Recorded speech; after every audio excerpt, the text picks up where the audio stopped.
So welcome to this second session of the Holiday Survival Guide for Parents. We are going to go briefly over what we saw in the first session, just to let you know. Let me see if I can actually.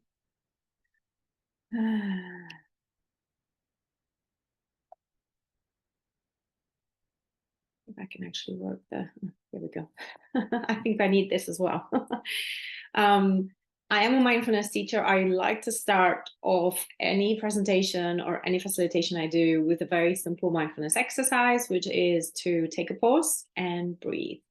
And basically the invitation is just to simply sit, which I think we are all doing, and to either gently close our eyes or slightly cast them down, just to indicate to our minds that we're going to take a little pause. And then we're just breathing through our nose, and we breathe out through our mouths. And in doing so, especially the breathing out through our mouths, it is a very clear message to our nervous system to release and to, in a way, arrive. So let's try that again. Breathing in through our nose and breathing out through our mouth. We are just taking note of how we're feeling right now, of what we would like to get from this session. Maybe we have some expectations, maybe we don't. And one last time, breathing in together through the nose and out through the mouth. And just thanking ourselves for taking the time to be here or to listen to this afterwards. And so, for those of you who don't know me, I'm Maggie Moreno. I am a mindfulness teacher, and I'm a coach for parents of kids with autism or ADHD or any other neurodivergent profile. And I'm also a mom to my son Adrian, who is 13 and has a combined diagnosis of autism and ADHD. And my whole focus is on us, on our experience as special needs parents, because oftentimes what ends up happening is that all of our focus goes to our children and helping them, which is great, but we do need to leave a little bit of focus for ourselves in terms of our well-being, so that we can, be the best version we can be for them, right? So this is the second in a third-part series. In the first part, we talked about just bringing some more awareness to the holidays and to what we want and what we need and what we do.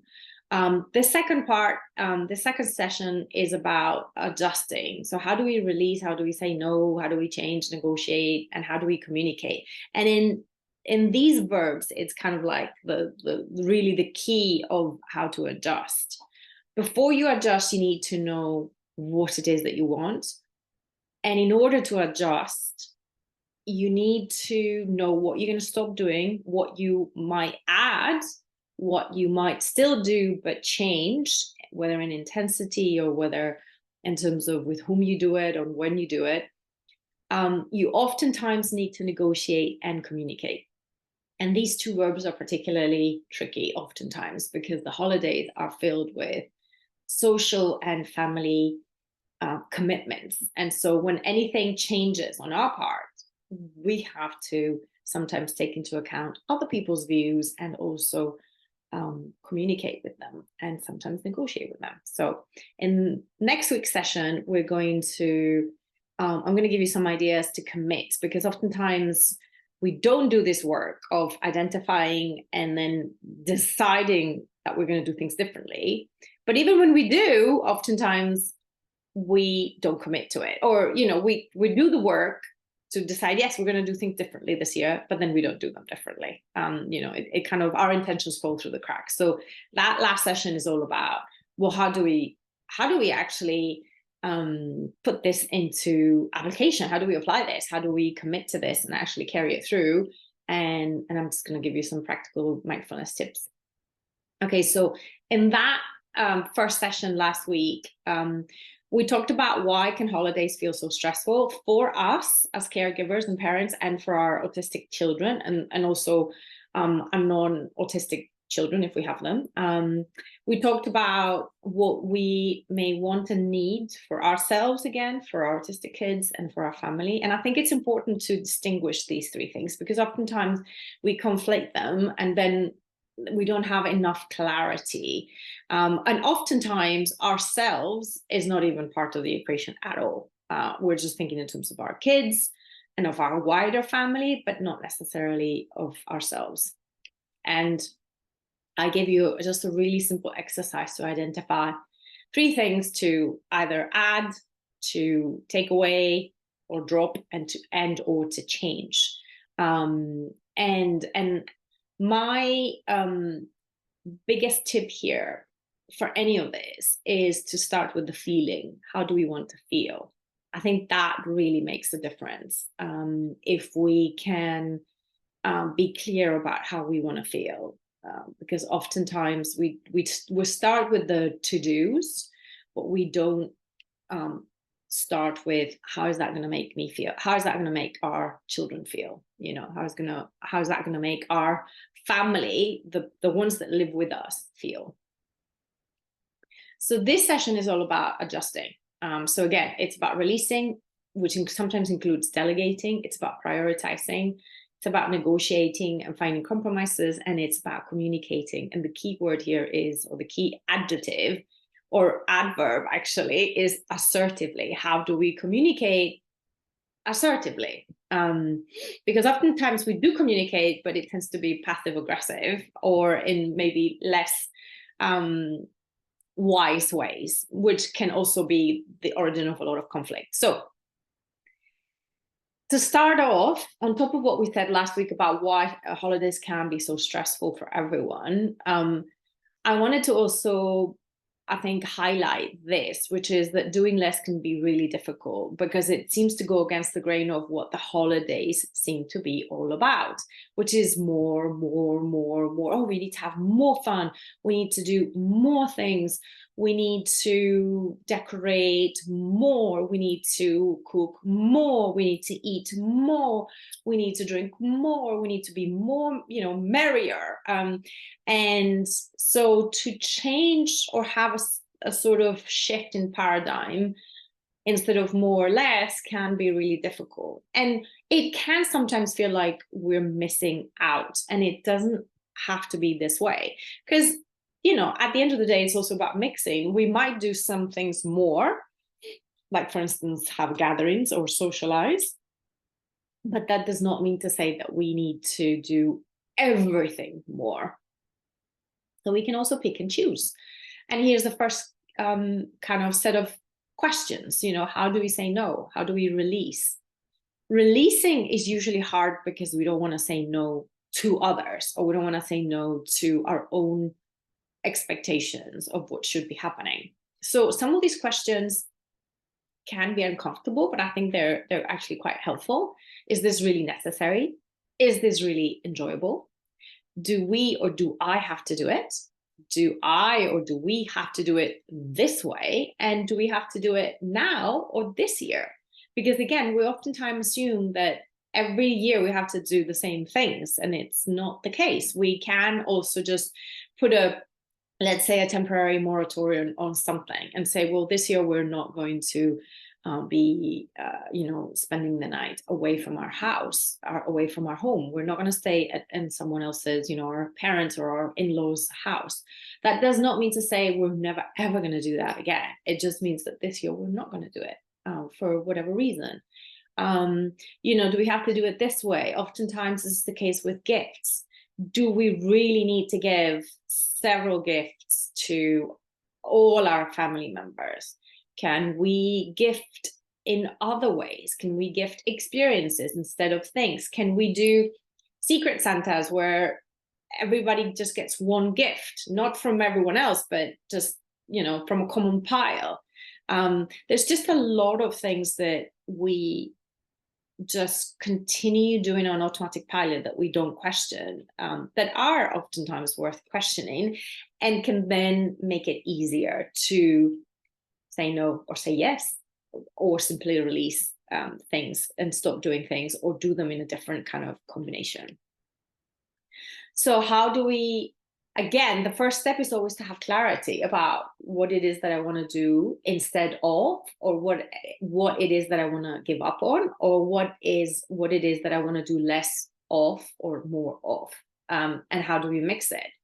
And I think in terms of adjusting, it's really, really, really important to ask for help and for clarity sometimes. One of the trickiest parts of the holidays, especially for autistic people, including our children, is that a lot of this is highly codified, highly sort of scripted material within a wide variety of traditions, but it tends to be scripted. We tend to know what was expected and what should be happening, but they might not.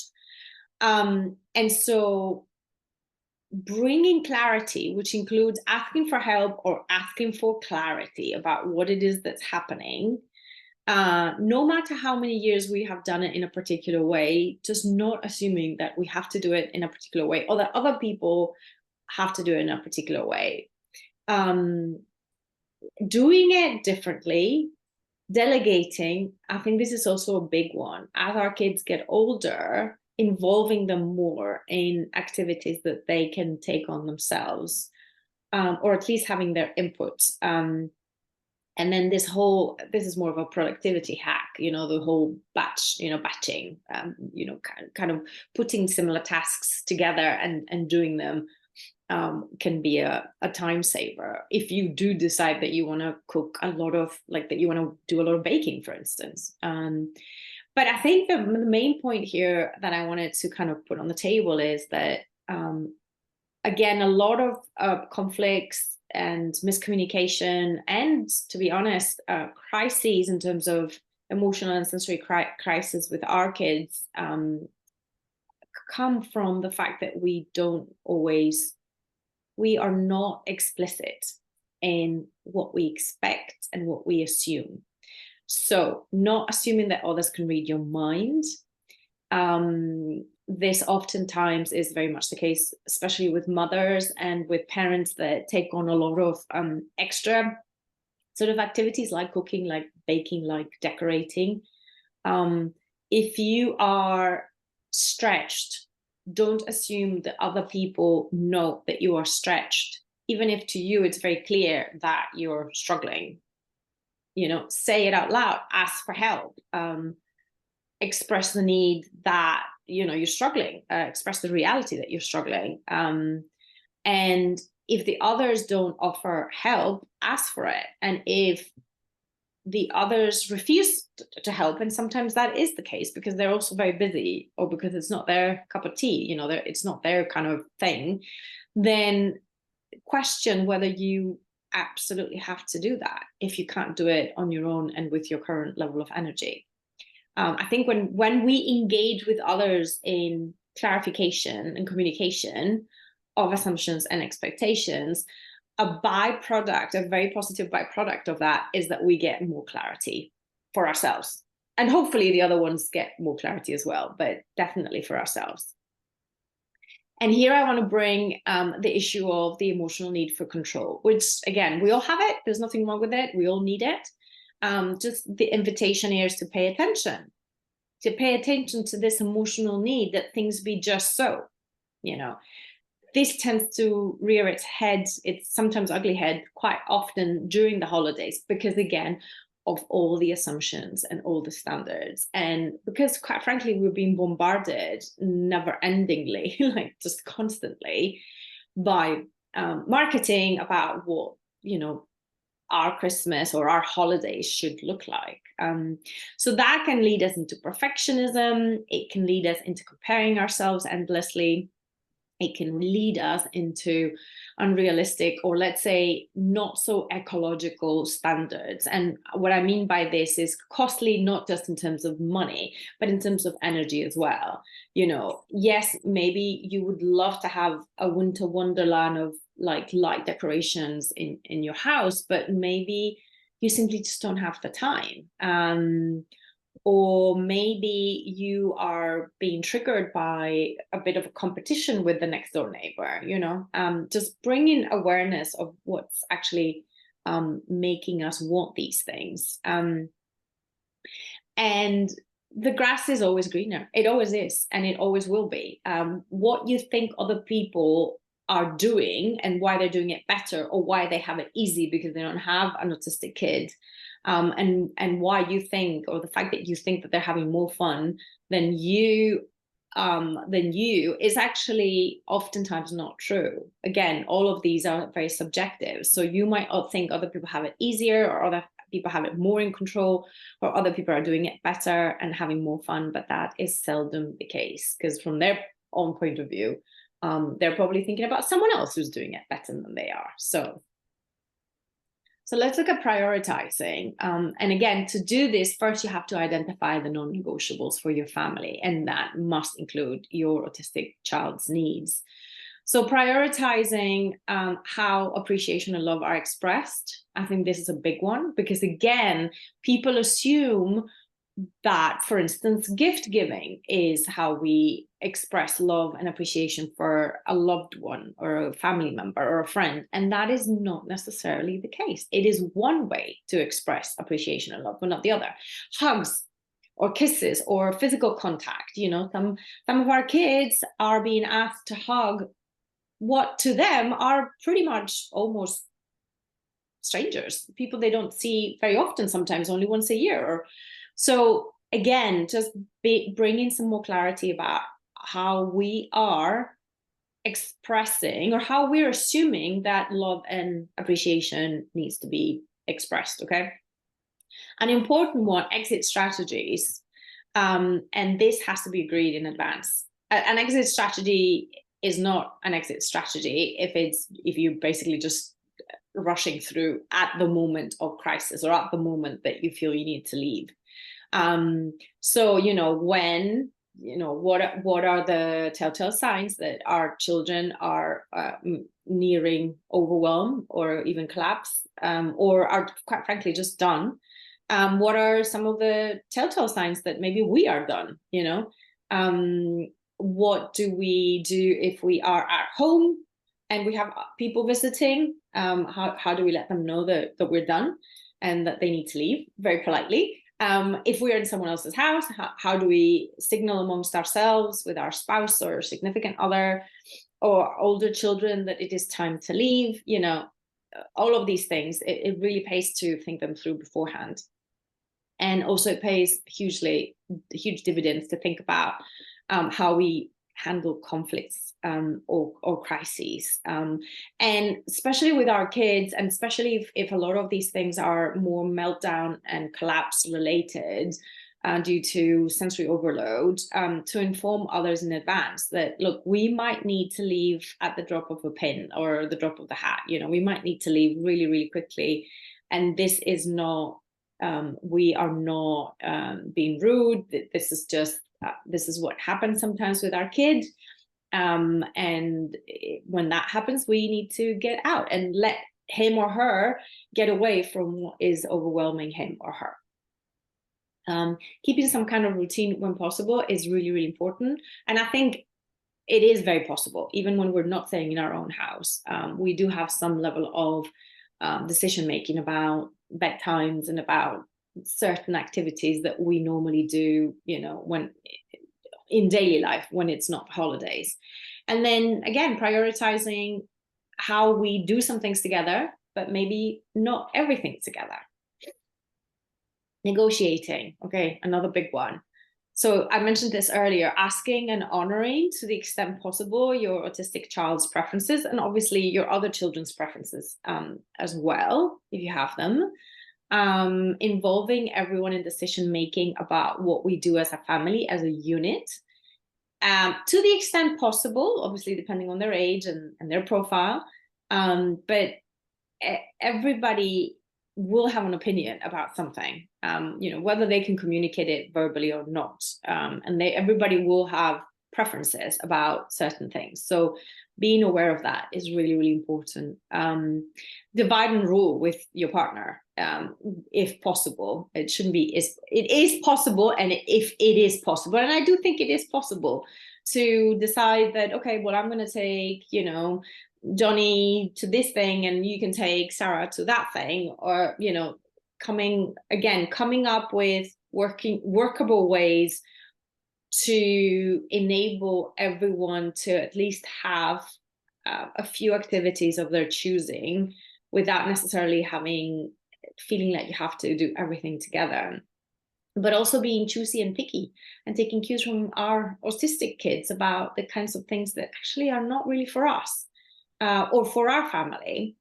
And then trying to include at least one event or activity that's just for you, that you enjoy. And again, this sometimes seems so, such a humble objective, but you wouldn't believe how many parents tell me that they have not done a single thing that they wanted to do on their own or with friends of theirs rather than with the whole family. People say, well, I don't have the time. In the sort of 10 days or a week that the holidays kind of, during which the holidays take place for most people, I'm sure that, again, with a bit of prioritization and clarity, we can find an hour or a 45-minute, gap to do something for ourselves, even if it's just getting a manicure or something like that, or going shopping just on our own. And then finally, communicating with the whole family. And with the whole family here, I mean not just the people we live with in our household, but the extended family, so uncles and aunts and mothers and fathers and in-laws and brothers and sisters. So what your child needs, communicating what your child needs and doesn't need, what they enjoy and they don't enjoy, explaining in clear terms what they do and don't do. So again, it's really about bringing everything out into the open and into the clear.